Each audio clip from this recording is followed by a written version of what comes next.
Padmini clinic ವಿಶೇಷ ಕಾರ್ಯಕ್ರಮಕ್ಕೆ ಮತ್ತೊಮ್ಮೆ ಸ್ವಾಗತ. ನಾವು ವಿಳಾಸವನ್ನು ಕೊಡ್ತಾ ಇದ್ವಿ, ಲೆಟ್ರ್ ಬರೀರಿ ಅಂತ ಹೇಳ್ತಾ ಇದ್ದೀರಿ. ಲೆಟ್ರು ಕೂಡ ಸಾಕಷ್ಟು ಬಂದಿದೆ, ಅದನ್ನು ಓದದೇ ಹೋದರೆ ನ್ಯಾಯ ಒದಗಿಸ್ದಂಗೆ ಆಗಲ್ಲ ಅಂತಂದ್ಬಿಟ್ಟು ಕೆಲವೊಂದು ಪ್ರಮುಖವಾದ ಪತ್ರಗಳನ್ನ ನಾನು ಆಯ್ಕೆ ಮಾಡ್ಕೊಂಡಿದ್ದೀನಿ.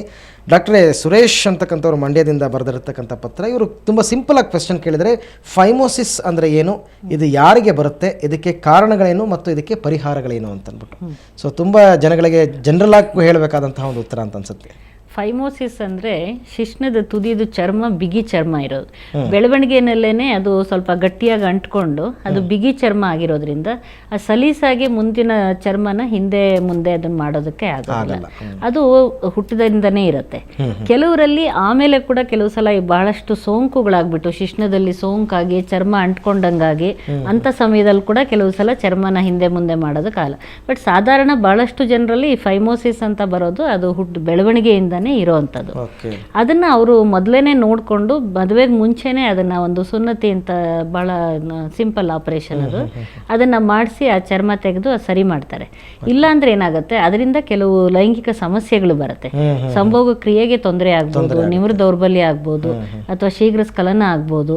ಕೆಲವು ಸಲ ಏನಾಗುತ್ತೆ, ಬಹಳ ಬಿಗಿ ಚರ್ಮ ಇದ್ರೆ ಕೆಲವು ಸಲ ಅದು ಹಿಂದೆ ಜರುಗಿದಾಗ ಮತ್ತೆ ವಾಪಸ್ ಮುಂದಕ್ಕೆ ಬರಲಿಲ್ಲ ಅಂದಾಗ ಅದು ಊತ ಬಂದು ಮತ್ತೆ ಅದರದೇ ಒಂದು ಎಮರ್ಜೆನ್ಸಿ ತೊಂದರೆ ಆಗೋ ಥರ ಆಗುತ್ತೆ. ಮತ್ತೆ ಕೆಲವರು ಹೇಳೋ ಪ್ರಕಾರ ಆ ರೀತಿ ಇದ್ದಾಗ ಹೀಟ್ ಜಾಸ್ತಿ ಆದರೆ, ಎಕ್ಸೆಸ್ ಆಫ್ ಹೀಟ್ ಆದಾಗ ಅದು ಕ್ಲೋಸ್ ಆಗಿಬಿಡುತ್ತೆ, ಯೂರಿನ್ ಪಾಸ್ ಮಾಡೋಕ್ಕೆ ಕೂಡ ಆಗಲ್ಲ ಅಂತ ಕೆಲವರು ಹೇಳ್ತಾರೆ. ತುಂಬಾ ಬಿಗಿ ಚರ್ಮ, ವೆರಿ ಟೈಟ್ ಫೈಮೋಸಿಸ್ ಅಂತ. ಅವಾಗ ಏನಾಗುತ್ತೆ, ಅದು ಮೂತ್ರ ಮಾಡೋದು ಕಷ್ಟ ಆಗುತ್ತೆ, ಊತ ಬಂದಂಗೆ ಆಗುತ್ತೆ. ಮೂತ್ರ ಮಾಡಿದಾಗ ಒಳಗಡೆ ಸೋಂಕಾಗತ್ತೆ. ಅದನ್ನ ಅಂಥ ಸಂದರ್ಭದಲ್ಲಿ ಅದನ್ನ ಅವರು ಮೊದಲೇ ಸರಿ ಮಾಡಿಸ್ಕೊಳ್ಳಿ. ಆದರೂ ಏನಾದರೂ ಈ ಥರ ಡೌಟ್ ಇತ್ತು ಅಂದರೆ ಮದುವೆಗೆ ಮುಂಚೆನೇ ಹುಡುಗರು ಅದನ್ನು ಒಂದ್ಸಲ ಪರೀಕ್ಷೆ ಮಾಡಿಸ್ಕೊಂಡು ಅದನ್ನು ಸರಿಪಡಿಸ್ಕೋಬೇಕಾಗತ್ತೆ. ಇಲ್ಲ ಅಂದರೆ ಮದುವೆ ಆದ ತಕ್ಷಣದಲ್ಲೇ ಏನಾದರೂ ಈ ಥರ ತೊಂದರೆಗಳಿಗೆ ಒಳಗಾಗೋದನ್ನು ತಪ್ಪಿಸೋಕ್ಕಾಗುತ್ತೆ. ದಾವಣಗೆರೆಯಿಂದ ಅಶ್ವಿನಿ ಅವರು ಕರೆ ಮಾಡಿದ್ದಾರೆ. ಅಶ್ವಿನಿ ಅವರೇ ಹೇಳಿ, ಏನು ಸಮಸ್ಯೆ ಇದೆ ನಿಮಗೆ? ನಮಗೆ ಒಂದೂವರೆ ತಿಂಗಳಾಗಿದೆ. ಮತ್ತೆ 1.5 ತಿಂಗಳಿಗೆ ನಮಗೆ ಬ್ಲೀಡಿಂಗ್ ಕಾಣಿಸುತ್ತೆ. ಡಾಕ್ಟರ್ಗೆ ಹೋಗಿ ತೋರಿಸಿದೆ, ಕನ್ಸೀವ್ ಅಂತ ಹೇಳ್ತಾರೆ. ಮತ್ತೆ ಬ್ಲೀಡಿಂಗ್ ಕಾಣಿಸುತ್ತೆ, ನಮಗೆ ಸ್ವಲ್ಪ ಕಾಣಿಸುತ್ತೆ. ಎಷ್ಟು ಸಲ ಆಗಿದೆ ಈ ತರ? 2-3 ಸಲ ಆಗಿದೆ ನನಗೆ. ಅಂದ್ರೆ ನೀವು ಇದು ಸ್ಕ್ಯಾನಿಂಗ್ ಒಳಗೆಲ್ಲ ಗರ್ಭ ನಿಂತಿದೆ ಅಂತ ಕಾಣಿಸಿದ್ಯಾ?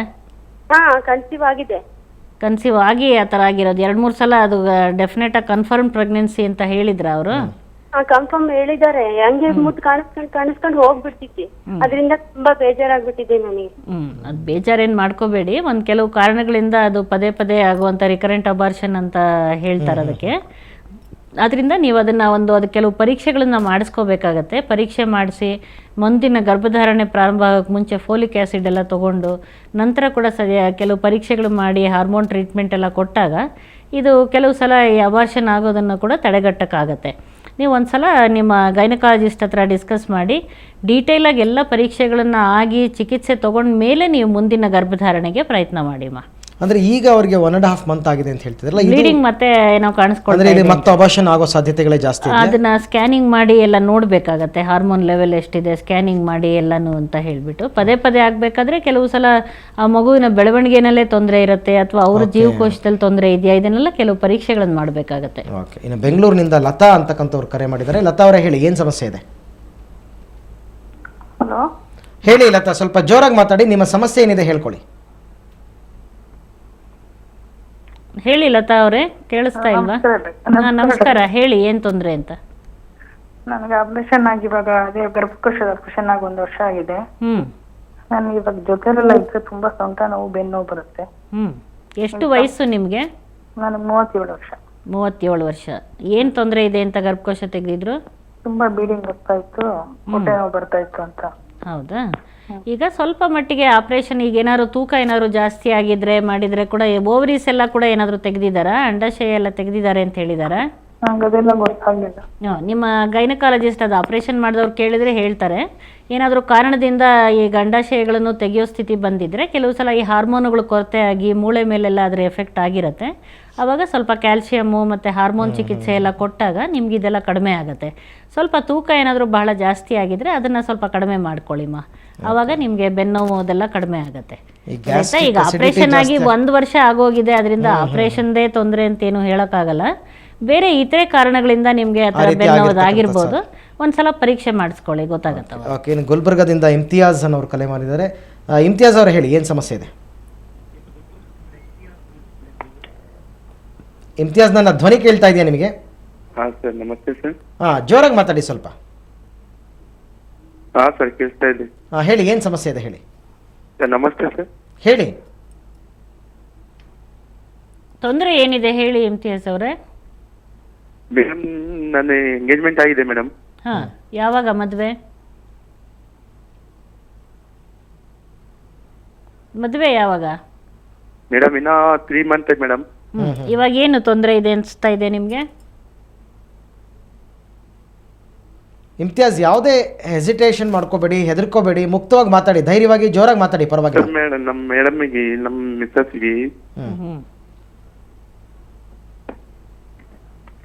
ಏನ್ ತೊಂದರೆ ಇದೆ ನಿಮ್ಮ ಮಿಸಸ್ಗೆ, ಮದುವೆ ಆಗೋ ಹುಡುಗಿಗೆ? ಅದು ಮಂತ್ಲಿಗೆ 3 ಸಲ ಬ್ಲೀಡಿಂಗ್ ಆಗುತ್ತೆ ಮೇಡಮ್. ಅದನ್ನ ಒಂದ್ಸಲ, ಎಷ್ಟು ವಯಸ್ಸು ಅವ್ರಿಗೆ? ಅವ್ರಿಗೆ 20 ಮೇಡಮ್. 20. ಇನ್ನೂ ಚಿಕ್ಕ ವಯಸ್ಸು. ಕೆಲವು ಸಲ ಸ್ವಲ್ಪ ಮುಟ್ಟಿನ ಏರ್ಪೇರ್ ಇರುತ್ತೆ. ಆದರೂ ಒಂದ್ಸಲ ಎಲ್ಲ ಪರೀಕ್ಷೆಗಳನ್ನ, ನಮ್ಮ ಸ್ಕ್ಯಾನಿಂಗು ಎಲ್ಲ ಪರೀಕ್ಷೆಗಳನ್ನ ಮಾಡಿಸಿ ಏನು ತೊಂದರೆ ಇದೆ ಅಂತ ನೋಡಿ ಅದಕ್ಕೆ ಮೊದಲೇ ಚಿಕಿತ್ಸೆ ತಗೊಳ್ಬೋದು. ಒಂದ್ಸಲ ಗೈನಕಾಲಜಿಸ್ಟ್ ಹತ್ರ ಕರ್ಕೊಂಡು ಹೋಗಿ ತೋರಿಸಿ. ಓಕೆ, ಅವರು ಸಮಸ್ಯೆ ಹೇಳ್ಕೊಳ್ಳೋಕ್ಕೂ ಇದು ಮಾಡ್ತಾ ಇದ್ದಾರೆ. ಇರಲಿ, ಕೊನೆಯ ಪತ್ರ ವೈದ್ಯರೇ.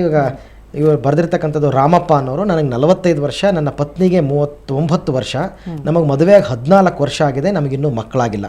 ನನ್ನ ಪತ್ನಿಗೆ ಟ್ಯೂಬ್ ಅಂಟುಕೊಂಡಿದೆ ಅಂತ ರಿಪೋರ್ಟ್ ಬಂದಿದ್ದರಿಂದ 2006ನೇ ಇಸ್ವಿನಲ್ಲಿ ಆಪರೇಷನ್ ಮಾಡಿಸಿದ್ದೀವಿ. ಆನಂತರ ಈಗ ನನಗೆ ಆಗಿರ್ತಕ್ಕಂಥ ಸಮಸ್ಯೆ ಅಂದರೆ ನನ್ನ ಪತ್ನಿಗೆ TB-IgM 1.44 ರಕ್ತದಲ್ಲಿ ಕಂಡು ಬಂದಿದೆ. ಆದ್ದರಿಂದ ಕನ್ಸೀವ್ ಆಗ್ತಿಲ್ಲ ಅಂತ ಡಾಕ್ಟರ್ ಹೇಳ್ತಾರೆ. ಏನಾದರೂ ನಮಗೆ ಚಾನ್ಸಸ್ ಇದೆಯಾ ಮಕ್ಕಳಾಗೋದು ಅಂತ ಕೇಳ್ತಾರೆ. ಅದೇ ಅಂದರೆ ಟ್ಯೂಬರ್ಕ್ಲೋಸಿಸ್ ಇನ್ಫೆಕ್ಷನ್ ಆಗಿರ್ಬೋದು ಅಂತ ಕಾಣಿಸುತ್ತೆ. ಅಂಟ್ಕೊಂಡು ಟ್ಯೂಬ್ ಎಲ್ಲ ಮುಚ್ಕೊಂಡಿತ್ತು ಅಂತ ಹೇಳ್ತಾರೆ. ಅಂದ್ರೆ ಒಂದ್ಸರ್ತಿ 2006ರಲ್ಲಿ ಅವರಿಗೆ ಆಪರೇಷನ್ ಆಗಿದೆ ಅಂತೆ. ಈಗ ಟ್ಯೂಬರ್ಕ್ಲೋಸಿಸ್ ತರ ಆಗಿದೆ ಅಂದ್ರೆ ಅದಕ್ಕೆ ಒಂದು ಕೋರ್ಸ್ ಟ್ರೀಟ್ಮೆಂಟ್ ಎಲ್ಲ ತಗೊಂಡು ಗರ್ಭಕೋಶ ಚೆನ್ನಾಗಿದೆ ಅಂದ್ರೆ ಟೆಸ್ಟ್ ಟ್ಯೂಬ್ ಬೇಬಿ ಪ್ರೊಸೀಜರ್ ನಲ್ಲಿ ಅವ್ರು ಪ್ರಯತ್ನ ಮಾಡಬಹುದು. ಯಾಕಂದ್ರೆ ಅದರಲ್ಲಿ 14 ವರ್ಷ ಆಗೋಗಿದೆ ಮದುವೆಯಾಗಿ, ಅವ್ರಿಗೆ 39 ವರ್ಷ ಅಂತ ಬೇರೆ ಹೇಳ್ತಾ ಇದ್ದಾರೆ. ಅದಕ್ಕೇನೆ ಅವ್ರಿಗೆ ಬೇರೆ ರೀತಿ ಬಹುಶಃ ಈ ಕಾರಣದಿಂದ ಟ್ಯೂಬ್ಸ್ ಎಲ್ಲ ಮುಚ್ಚಿರೋದ್ರಿಂದಾನೇ ಅವ್ರಿಗೆ ಆ ಥರ ಆಗಿರುತ್ತೆ. ಅದನ್ನ ಅವರು ಗರ್ಭಕೋಶ ಎಲ್ಲ ಚೆನ್ನಾಗಿದೆ ಅಂತ ಅಥವಾ ಅಂಡಾಣು ಬಿಡುಗಡೆಗಳೆಲ್ಲ ಚೆನ್ನಾಗಿದೆ ಅಂದ್ರೆ ಈ ಇದ್ರೊಳಗೂ ಕೂಡ ಟೆಸ್ಟ್ ಟ್ಯೂಬ್ ಬೇಬಿ ಪ್ರೊಸೀಜರ್ನ ಮಾಡಿಸ್ಕೋಬಹುದು. ಓಕೆ, ಸಾಕಷ್ಟು ಕರೆಗಳಿಗೆ, ಸಾಕಷ್ಟು ಜನರ ಸಮಸ್ಯೆಗಳಿಗೆ ಪರಿಹಾರವನ್ನು ಕೊಟ್ಟಿದ್ದೀರಾ. ತಮಗೆ ಸುವರ್ಣ ನ್ಯೂಸ್ ಪರವಾಗಿ ಧನ್ಯವಾದಗಳು. ಹಾಗೆಯೇ ವೀಕ್ಷಕರೇ, ಮುಂದಿನ ಶನಿವಾರ ಮತ್ತೆ ರಾತ್ರಿ 11 ಗಂಟೆಗೆ ನಿಮ್ಮ ಮುಂದೆ ಹಾಜರಾಗ್ತೀವಿ. ನಿಮ್ಮ ಯಾವುದೇ ರೀತಿ ಸಮಸ್ಯೆ ಇರಲಿ, ಆ ಸಮಸ್ಯೆಗೆ ಪರಿಹಾರವನ್ನು ನಾವು ವೈದ್ಯರ ಮುಖಾಂತರ ನಿಮಗೆ ಕೊಡ್ತೀವಿ. ಹಾಗಾಗಿ ಮುಂದಿನ ವಾರ ಮತ್ತೆ ಭೇಟಿಯಾಗೋಣ ಅಂತ ಹೇಳ್ತಾ ಕಾರ್ಯಕ್ರಮವನ್ನು ಮುಗಿಸ್ತಾ ಇದ್ದೀವಿ. ನಮಸ್ಕಾರ.